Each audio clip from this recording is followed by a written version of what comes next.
Hello friends, आज हम बात करेंगे कैंसर के पेशेंट्स में पेन को मैनेजमेंट करने के लिए कुछ इंपॉर्टेंट स्ट्रैटेजीज या टिप्स पर, और क्यों कैंसर का ये पेन बाकी तरह के पेन से कुछ हद तक अलग होता है। इन सारी चीज़ों पर हम बात करेंगे।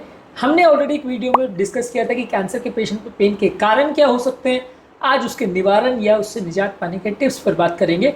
टॉपिक पर जाने से पहले जो लोग हमारे चैनल पर नए हैं उन्हें रिक्वेस्ट करूँगा कि चैनल को सब्सक्राइब करें, वीडियोस को लाइक करें, शेयर करें, फॉलो करें, कमेंट करें, पूरा देखें। टॉपिक इंपॉर्टेंट है इसलिए इसे अंत तक देखिएगा। चलिए शुरू करते हैं इंपॉर्टेंट वीडियो।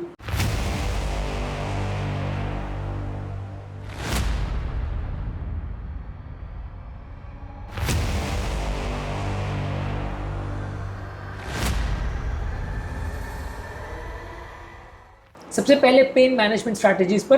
पेन को कम करने के लिए आपको नॉन ओपियोइड एनाल्जेसिक्स जैसे एस्टामिनोफेन, पैरासीटामोल या सिक्लोफेनैक इस तरह की आप दवाइयाँ पेशेंट को दोगे।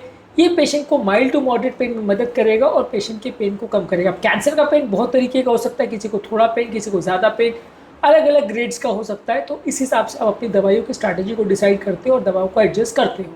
इसके अलावा कैंसर के पेशेंट में अगर बहुत सीवियर पेन हो और अगर ये non steroidal anti inflammatory drugs respond नहीं कर रही है या उससे साइड इफेक्ट्स हो रहे हैं, तो आप ओपियोइड्स का प्रयोग करते हैं जैसे मॉर्फिन, ऑक्सीकोडोन और फेंटेनिल। ये मॉडरेट टू सीवियर पेन के लिए यूज़ की जाती हैं। ये पेन की जो मेडिसिन है ये इफेक्टिव होती हैं, लेकिन इनको साइड इफेक्ट्स वगैरह का रिस्क बहुत होता है, उनकी डिपेंडेंस और आदत पड़ जाने का रिस्क ज़्यादा होता है। और क्योंकि कैंसर के पेशेंट में एक इंपॉर्टेंट इशू ये आता है कि पेन लंबे समय तक चलता है और उसकी दवाइयों की आदत पड़ने का या इससे छूट नहीं पाने का, लंबे समय तक ज़्यादा से ज़्यादा डोज बढ़ते चले जाने का, टॉलरेंस होने का रिस्क ज़्यादा होता है। ये एक इंपॉर्टेंट इशू रहता है कि ये दवाइयों को बहुत ज़्यादा आप दे नहीं सकते और पेशेंट के भरोसे नहीं छोड़ सकते, क्योंकि पेशेंट को पेन होता चला जाता है, वो दवाइयाँ लेते चला जाता है। एक स्टेज ऐसा आता है कि छोटे लेवल के पेन के लिए भी वो ज़्यादा दवाइयाँ लेने लगता है और वो ज़्यादा से ज़्यादा अपने डोज को बढ़ाते जाता है। दवाइयों की भी आदत पड़ते जाती है, तो सेम डोज की मेडिसिन पेशेंट में असर नहीं करती है, टॉलरेंस हो जाता है। इसकी वजह से पेशेंट्स और ज़्यादा मेडिसिन लेते चले जाते हैं और कई बार मेडिसिन के साइड इफेक्ट से भी पेशेंट की जान जा सकती है। इसके अलावा कई बार कुछ एंटी डिप्रेसेंट्स, एंटी कन्वल्सेंट्स और स्टेरॉइड मेडिसिन का भी प्रयोग करते हैं। बॉडी में अगर सूजन की वजह से पेन हो रही है तो उसके लिए, और अगर न्यूरोपैथिक पेन हो रही है तो उसमें एंटी डिप्रेसेंट्स या एंटी कन्वल्सेंट मेडिसिन का रोल होता है। ये न्यूरोपैथिक पेन जो नर्व इरिटेशन की वजह से होती है, इसमें मदद करती है।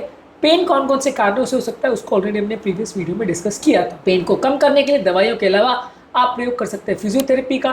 फिजियोथेरेपी ज़्यादातर इमोबिलिटी की वजह से या मसल टेंशन या स्पाज्म की वजह से अगर पेन हो रहा है तो उसको रिलैक्स करके पेन को कम करता है। इसके अलावा आप कुछ इंटरवेंशनल प्रोसीजर कर सकते हो, जैसे जिस एरिया में पेन अगर हो रहा है वो एरिया के नर्व को आप ब्लॉक कर देते हो, डैमेज कर देते हो, जिसकी वजह से पेशेंट का पेन कंपेरेटिवली कम हो जाता है। मान लीजिए किसी जगह पर ट्यूमर बढ़ता जा रहा है और अगर वो पेन कर रहा है तो उस एरिया के नर्व को आप कंप्लीटली ब्लॉक कर देते हो, जिससे कि ट्यूमर का साइज तो भले कम नहीं हो लेकिन पेन कम हो जाता है। या तो आप ट्यूमर के साइज को ही कम कर देते हो रेडिएशन या कीमोथेरेपी द्वारा, या सर्जरी द्वारा उसे निकाल देते हो, ताकि भले ट्यूमर टाइमिंग पूरी तरह से इलाज उसका हो पाए या ना हो पाए, लेकिन पेशेंट का ये अनबेरेबल पेन चला जाएगा।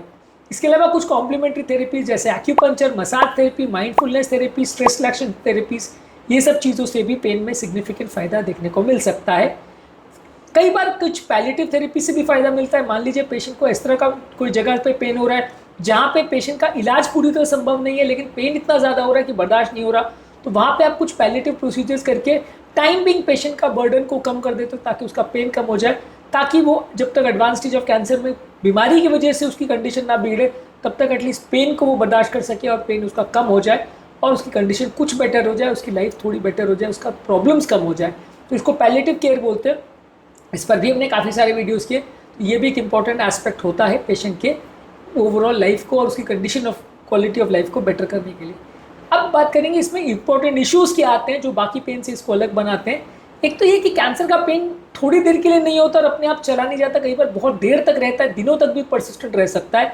ये भी एक इंपॉर्टेंट डिफरेंशिएटिंग फीचर है जो कैंसर के पेशेंट को पेन को दूसरे पेन से फ़र्क करता है, क्योंकि वो नर्व फाइबर इरिटेट होने की वजह से पेन हो रहा है तो कई घंटे तक भी रह सकता है। चोट लगने पर आपको जो पेन होता है वो कुछ देर रहता है, फिर थोड़ी देर में आदत पड़ जाती है या उतना नहीं होता। पर कैंसर का पेन कई टाइम तक, लंबे टाइम तक भी चलता रहता है और बढ़ते भी चला जा सकता है। ये बड़ा इशू होता है। इसके अलावा कई बार ये पेन अंडर रिपोर्टेड होता है। कई बार क्या है, पेशेंट को पेन किलर से भी इतने साइड इफेक्ट होते हैं, या कई बार पेशेंट के मन में इतने साइकोलॉजिकल प्रॉब्लम्स आने लगते हैं कि पेशेंट को पेन भले हो रहा होता है लेकिन वो लोगों को बताना नहीं चाहता, वो अंडर रिपोर्ट करता है। इससे भी कई बार मैनेज करना थोड़ा मुश्किल हो जाता है कि जहाँ आप पेशेंट को दवा दे के मैनेज कर सकते हो, वहाँ पेशेंट बता ही नहीं रहा तो आप उसे मैनेज कैसे करोगे। इसके अलावा पेन की वजह से कैंसर पेशेंट में एंग्जाइटी और डिप्रेशन होने का चांस बहुत ज़्यादा होता है। पेशेंट में कई बार फियर बहुत ज़्यादा फैक्टर होता है, जो कि कैंसर की बीमारी की वजह से भी प्लस उसके थेरेपी दोनों की वजह से ये फियर फैक्टर डेवलप हो जाता है। इसकी वजह से भी कई बार पेशेंट जो है उसकी ट्रीटमेंट स्ट्रैटेजी कॉम्प्रोमाइज़ हो जाती है, उसकी कंडीशन बिगड़ जाती है। इसके अलावा कैंसर के पेशेंट जो दवाइयाँ लेते हैं वो दवाई से कई बार टॉलरेंस डेवलप हो जाता है, ये दवाइयों की आदत पड़ जाती है, जिसकी वजह से अलग अलग टाइम पे उसी पेशेंट को ज़्यादा दवाइयों के डोज की ज़रूरत पड़ती है, जिससे भी उसकी हालत बिगड़ जाती है। और कई बार ये दवाइयों से डिपेंडेंस हो जाता है, ये दवाइयों की इतनी ज़्यादा पड़ जाती है कि इसको मैनेज करना अक्सर थोड़ा मुश्किल हो जाता है, तो कई बार ये दवाइयों का डिपेंडेंस भी क्रिएट हो जाता है। तो ये इंपॉर्टेंट इश्यूज़ है जो कैंसर के पेन में बाकी पेन्स से उसको अलग बनाते हैं, और इसको मैनेज करना बाकी पेन्स के कंपेरिजन से क्यों ज़्यादा चैलेंजिंग और बड़ा प्रॉब्लमेटिक होता है। उम्मीद करूँगा कि आज के टॉपिक में कुछ नई बातें जानने को मिली होगी। पेन मैनेजमेंट के लिए टिप्स और दवाइयों पर हमने पूरा बहुत सारी वीडियोज़ की, हमारे एक अलग चैनल पर भी है, बहुत सारी वीडियोज़ की अवेलेबल है, उसको ज़रूर चेकआउट करें। टॉपिक एंड करने से पहले जो लोग हमारे चैनल पर नए हैं उन्हें रिक्वेस्ट करूँगा कि चैनल को सब्सक्राइब करें, वीडियोज़ को लाइक करें, शेयर करें, फॉलो करें, कमेंट करें पूरा।